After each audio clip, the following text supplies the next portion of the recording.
Senator Rand Paul joins us to go on the record. Nice to see you, sir. Great to be here. President says 7.1. He's quite happy with those numbers. At least he seemed to be. 7.1 for Obamacare. Is that something to be pleased about? Well, you know, the big question is 80% of them are being subsidized by those who are working. So in my state, it's the same way. Everybody's getting health care, but it's all either free or subsidized.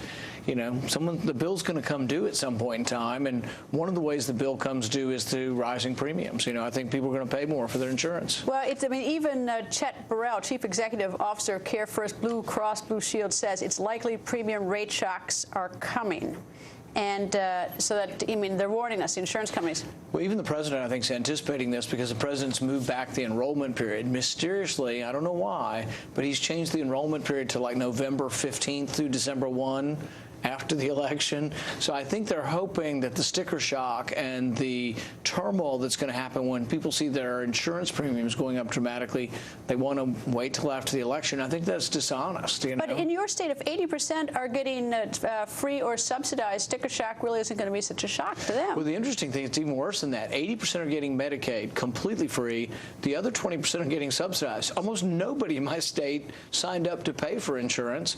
Almost everybody signed up for either free or subsidized insurance. All right, so the 80% aren't going to have sticker shock, but it's the taxpayers that have sticker shock at some point. Or where does this come from? And that's really what the problem is. See, our governor goes around, he's a big ally of the president, and he goes around saying, oh, it's a $15 billion stimulus for Kentucky, but the money's got to come from somewhere. Where is it coming from? Well, it comes from the taxpayer. So but where are we does that mean, where are they going to get it in the tax code? Are they going to raise income taxes? Or? Well, no, this is the whole deceit of the federal government. They won't raise taxes probably, and they will either borrow it or print the money.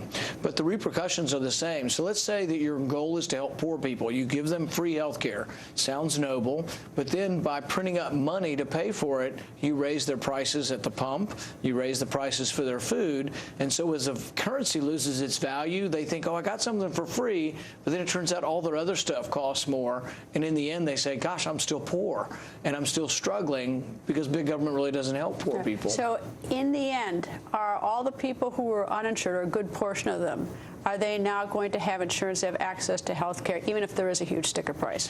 A lot through Medicaid, and but here's the other rub of that. So like in my state, we're going to increase Medicaid by 50%. 50. Yeah, 50% increase in Medicaid in 1 year. So let's say I'm a hospital in a small town in Kentucky and I have 40% Medicaid now. What if I have 50% next year? What does that mean to the bottom line? Can I make a profit and stay in business? So what if the hospital, which is the biggest employer in a lot of small towns, goes bankrupt and 100 people lose their jobs who are solidly in the middle class? Are we better off or worse? I mean, there are a lot of unknown repercussions to taking over so much of the economy, and really for a few million people, that if they would have just expanded Medicaid, we'd have done better than all the stuff we're doing. Well, if you think of the $600 or $700 million that we spent just on creating this healthcare.gov, we might have been probably done more good helping people who didn't have insurance and paying for it or getting them free insurance. Yeah. Maybe, I don't know what the numbers are. But anyway, Senator, nice to see you, sir. Thanks for having me.